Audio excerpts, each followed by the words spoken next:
everyone, and welcome to this episode of Discovering Laguna Woods. Today we have two things that we're going to be discovering that will both surprise and be of great interest to you. I think you're going to be very surprised how fun and challenging the game of shuffleboard is. We went over to the shuffleboard courts at Clubhouse 1 and we played the game and we absolutely fell in love with it. I think you will too. You're going to be surprised and interested in the fact that we're going to go behind the scenes in the Village television studios today. We're going to meet the talented team that puts it all together. They're producers, they're editors, they're technicians, and they put it all together with very sophisticated technology, all for the benefit of us, the Laguna Woods residents. We're going to see how all the magic happens behind the scenes, and I think you're going to love watching what happens. There's something in the show for everyone today. Please stay with us. We'll be right back.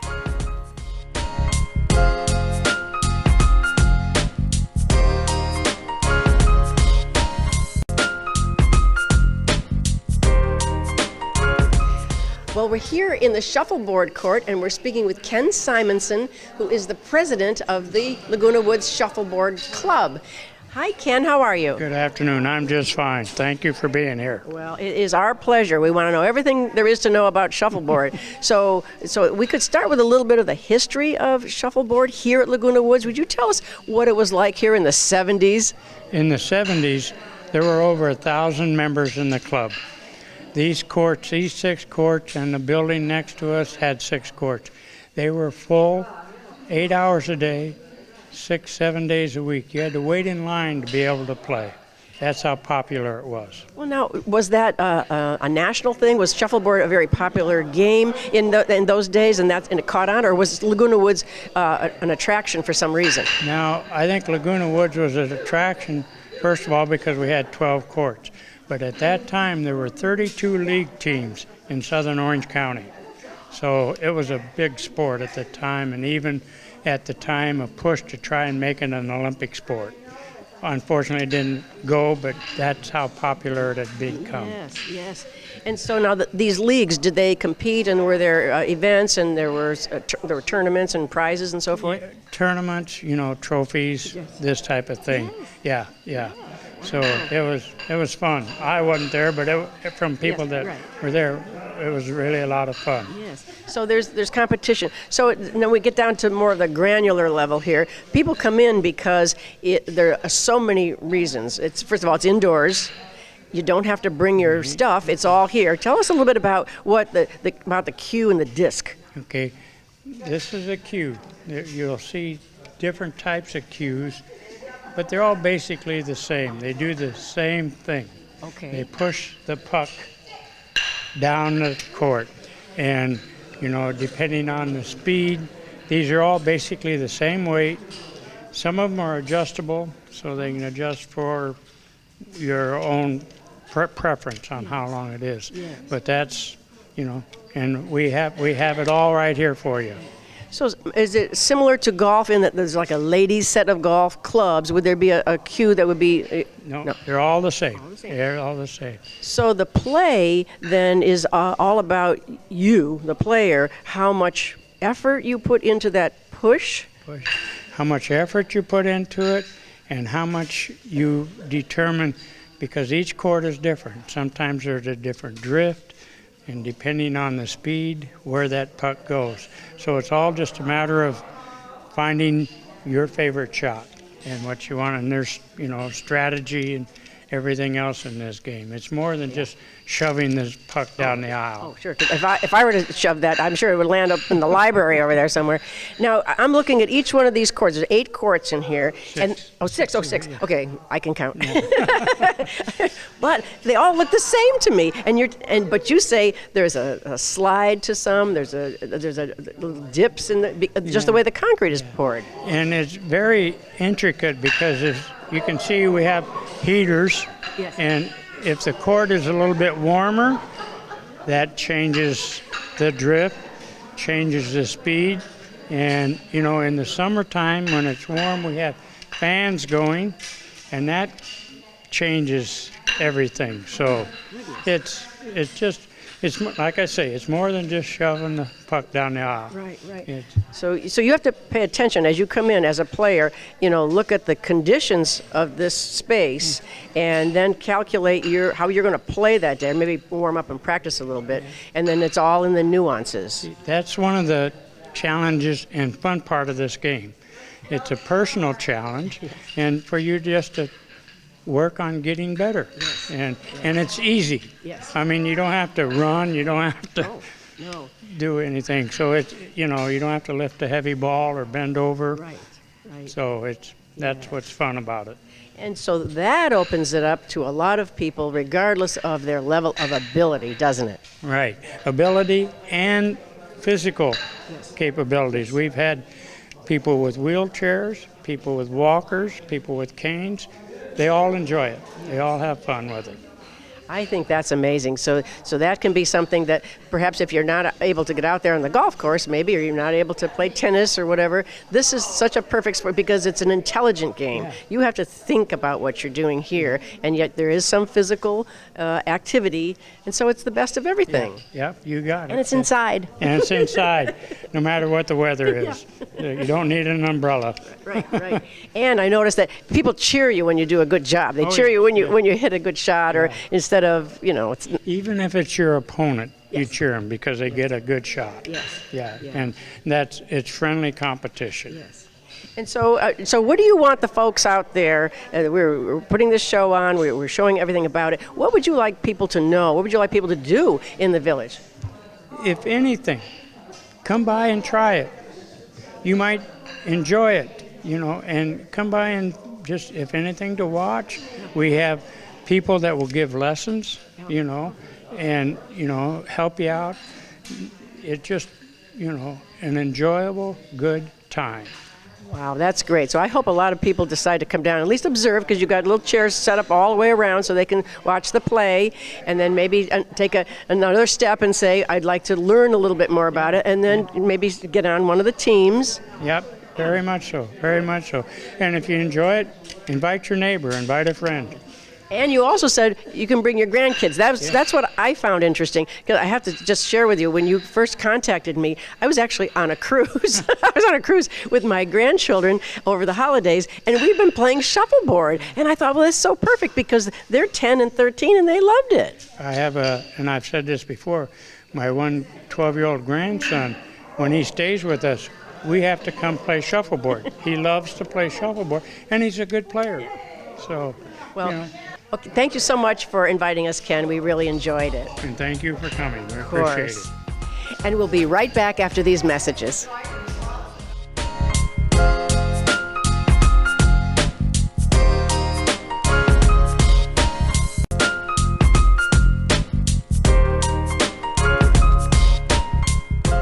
And now we're speaking with Helen Fisk, who has been coming to shuffleboard a very long time, and she's going to tell us why she loves it so much.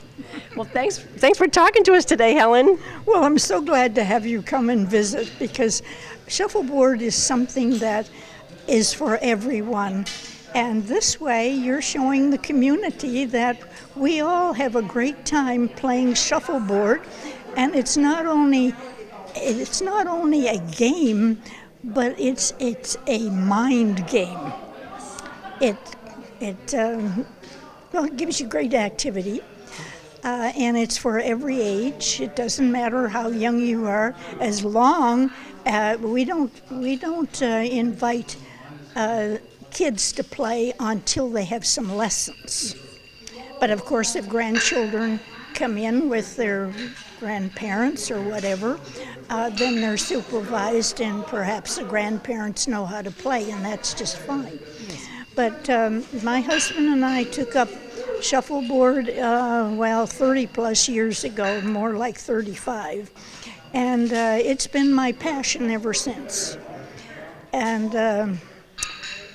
I'm 92, I'll tell you that. Well, I think that's remarkable. Let me just step in there for that. But it just shows that when you have an interest in other outside activities and you meet lovely people, and I'm not one to sit home and watch TV, I have a lot of friends that I have made during the years on the shuffleboard courts. And even though we played in Hemet, that's where we formally learned shuffleboard, I still have a lot of friends out there that I communicate with. I have oodles of friends here because I've been here for 20 years, so. Right. Yes. Now, do you see these courts as being different? You've played in a lot of different courts, Hemet, of course, and I'm sure as you've traveled, you've played because you can. Yeah. How do these courts stand up against some of the others? Our courts are beautiful courts because they have been maintained and still maintained. I mean, years ago, we had this building. I worked on getting some of the work done by going to the meetings and getting some help on the outside. But we had these courts completely, reconditioned. And they have been kept in good shape all of these years and still. And now we have a coating on them that doesn't require so much maintenance. So the gentlemen that take care of it, they come and polish them every once in a while. And, I think it's 2 times a year. And then our own maintenance people make sure that they're dust mopped and then the dressing is put on it. And of course, you don't play without the dressing. Right. Now, people are curious about that because that's almost, it looks like a powdery or a granular kind of substance that's put on that you don't even see. And what does that do?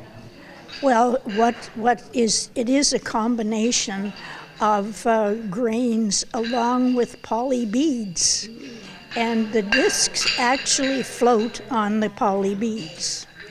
And that's why we tell people, please don't walk on the courts because it's dangerous. You can slip, and of course, leather shoes are not to be worn for shuffleboard. Yeah. Right. Yeah. Well, I think that knowing the courts and then knowing how that disc is going to behave on a certain court with that certain dressing adds all these layers of complexity to playing this game. Is that? Well, that's why we take practice shots before a game. And as my husband and I taught shuffleboard for years, when we first came here, we would come over. The lessons would start at 11 o'clock until 12 o'clock. We'd bring our lunch and then we would play in the afternoon with whoever wanted to play that would come to play. But there's strategy. And when you take your practice shots, if you really want to know where your disc is going, like your last disc, the hammer shot, where you want to place it, then you better pay attention to your practice shots. You don't shoot from the same place during practice time. So you go across in your area, as I say, your own sandbox to shoot, and then you determine where you had put a counter in, and that's where you go to do your hammer shot. So, Helen, thank you so much for letting us come in and observe you and speak with you today. We so appreciate all of your wisdom and all of your information about this wonderful game. Well, it's certainly been a pleasure to meet you and the crew. And thank you so much for spending the time to set up and interview everybody. I know you're going to go around and talk to some of our other players, and it's just been a wonderful event. So thank you so much to start 2020. Oh, it is indeed our pleasure. Thank you so much. And we're going to be right back. And when we come back, we're going to be looking at some of the play. We're going to look at some demonstrations of how this wonderful game is played. Stay with us.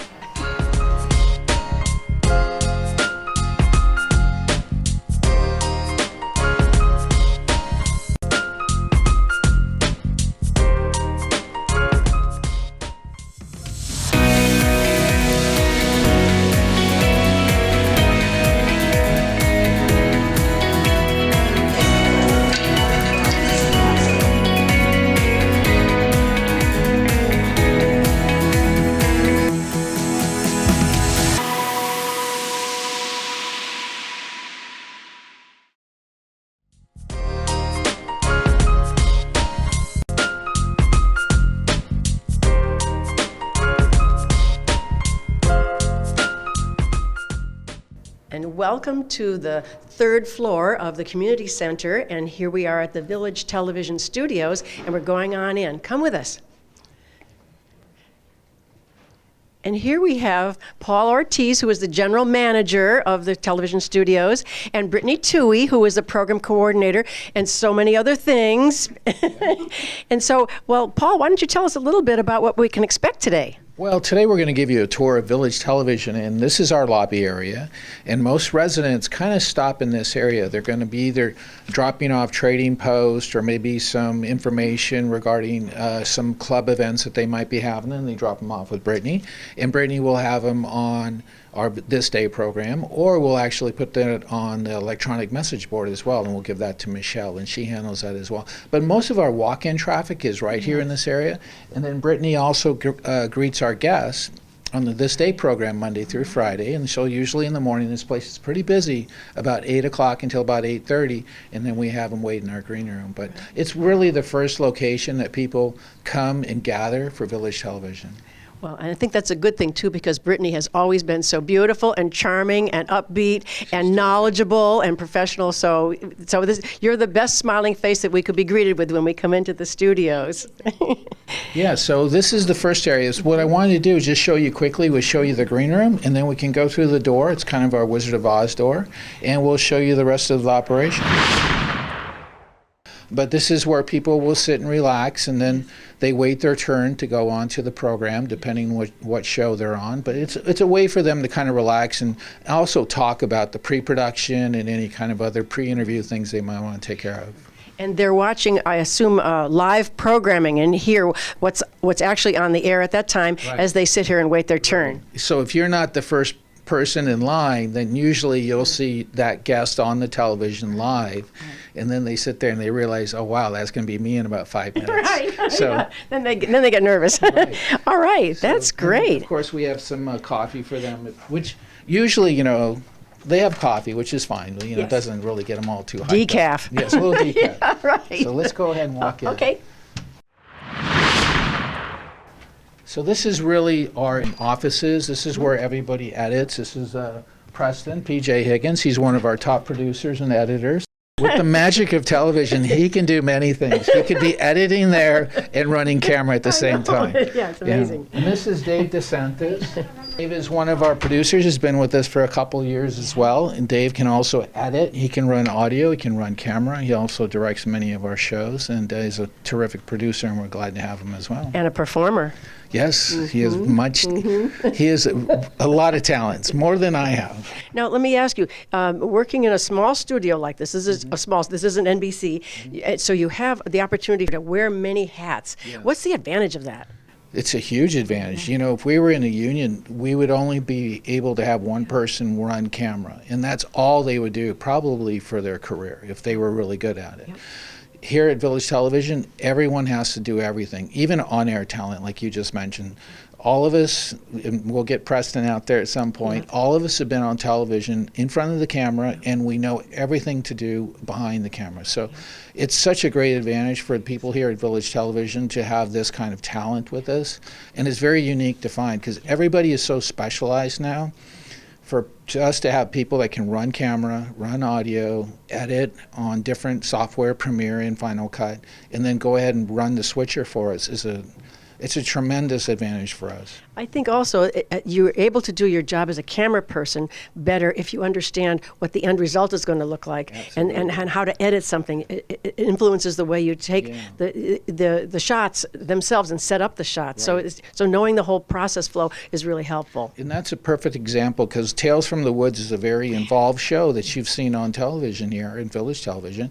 And Dave is not only the director, the camera operator, the light guy, the audio guy, and PJ helps him as well, and we all try to help in some way. But Dave sees it in his head as he's shooting it. Yeah. And then he brings it back and edits it. So you kind of take it from creative to the very end when it goes on broadcast. So it's a very unique talent to have. Yeah. And it's a very helpful talent to have as well, because we can get through the process a little quicker. Yep.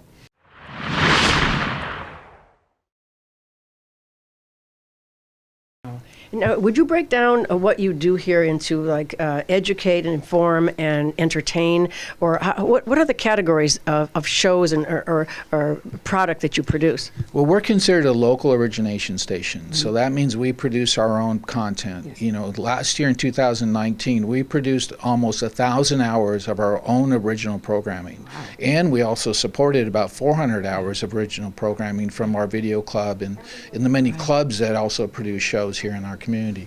But what we do is, you know, the This Day program is our flagship show to help residents understand, you know, what's going on in the community. It also gives us an opportunity to bring on some of our advertisers and some of our staff to talk about some of the projects that they are, you know, in the middle of. And then we, of course, we have entertainment shows, and you know, Beyond the Red Carpet is one of them. Tales from the Woods, to me, is a very, very cool soap opera kind of show. Good Day OC is another kind of variety talk show, and of course, your show, which displays, you know, the many amenities and the wonderful people that live in our community.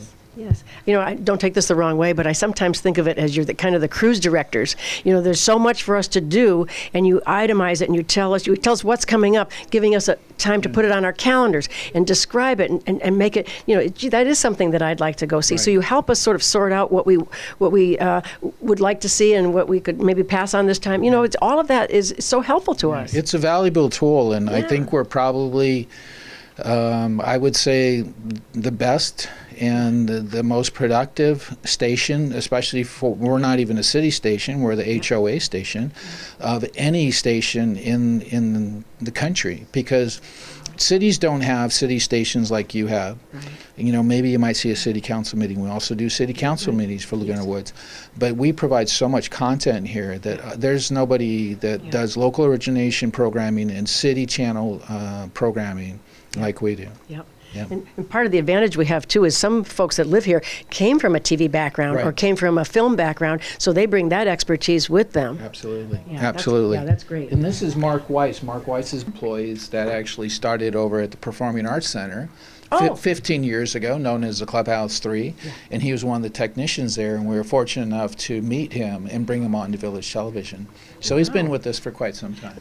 And this is our control room. This is where all the broadcast and technical aspects of Village Television happen. And as you can see, it's a very complicated place to work. Yeah. You have our audio mixer, we have our video switcher, which is a very complicated and interesting piece of equipment. And then we have our computer graphics and then our roll-ins. Back in the old days, we used to roll in videotape. Now we click on files to make them play. So we have our monitors, and then of course we have all of our routing equipment over here behind you. But the interesting thing is, before we were in HD, this whole room was warm and full of equipment. And then as things in technology started to happen, then our equipment became smaller, and we got rid of a lot of the tape machines. The equipment on our left here runs all of the boardroom, so people that watch our boardroom broadcast will know that we are coming live from the boardroom here in the community center. But we also have developed a fiber patch in connection with Clubhouse 3 and Clubhouse 5. So that enabled us to work from here, save staff time, and have better quality productions by bringing it here to the community center, and that's worked out quite well. Are you able to do these switching techniques here live, or do you do them in post, or how do you do that? Well, that's a great question, because one of the best aspects of what we did here when we configured this was that not only could we go live from the studio, we could go live from the studio and record a board meeting at the same time, or we could record a board meeting and go live there and then do some recordings, which we do here in the studio, because you know some of our board meetings go 4 and 5 hours long. Yes. So we didn't want to tie up both aspects. Right. So if the board meeting goes 5 hours, we can actually be in the studio for 3 to 5 hours and perform both duties. So this is our studio. We've managed. It's not a big studio, but it's an okay size studio for local origination TV. Here on the set, you can see Ken Goldenberg and our host Lisa Hart. And a lot of people will see them, obviously, in the morning program. Every morning. That is done live at 8:30 in the morning, and then we rebroadcast it at 12:30 and 5 o'clock, Monday through Friday. Right. But Ken has been hosting the program for quite some time, and now Lisa's joined us for the last couple of years, and they're doing a terrific job of, it's our flagship show, and it's the most recognized show we have, so they've done a terrific job of bringing that show, new energy and new life that I think the residents really enjoy. And this is, here we have also our talk set, so we'll produce the Right Now show and some of the other club shows that we have here. And then we kind of move it around depending on what the show is. And of course, everybody is really impressed with our green screen, because I know you are. I am, because we can be in Africa. Right, we could be in Africa, or we could be in Disneyland, like Ken would like us to be. That's right. And Lisa would like to be in Hawaii. We could be in Hawaii. I want to be on the moon. And we could put you on the moon if we wanted to. So one of the great advantages of having the green screen is that, our advertisers like to do their testimonials, so we'll bring them here and do a green screen with them. And then next they're sitting in their office or they're talking to a client somewhere. So it's worked out very well. That's remarkable. It really looks seamless. It really looks very believable, and it's a whole lot of fun. Absolutely. So this is the best. You have too much fun here in this studio. Well, we're very fortunate. I believe everybody enjoys working here. Our wonderful village television guide will give people a resource to see all the program that we have. Is there anything else that you want us to know about the studio? This is incredible. This is so behind the scenes. Well, we just want to say that we're very fortunate to work here and to be a part of Village Television, and that we hope that people will continue to watch, and not just our movies, because they are terrific, but a lot of our clubs are really putting a lot of time and energy into their programs, and just continue to support the station, because I think it's one of the most valuable assets that we have here. Yep. Every time I tune in and turn on the TV, I learn something about my health, about something that's going on, about something that I didn't even know was going on, and I want to go and see it anyway. So there's lots and lots and lots of information. Just tune in, check in once a day, twice a day, and you'll get a lot of information about where you live. Absolutely. Yeah. So thank you so much, Paul, for letting us come It's a in here pleasure. today. We really appreciate it. And we'll be right back.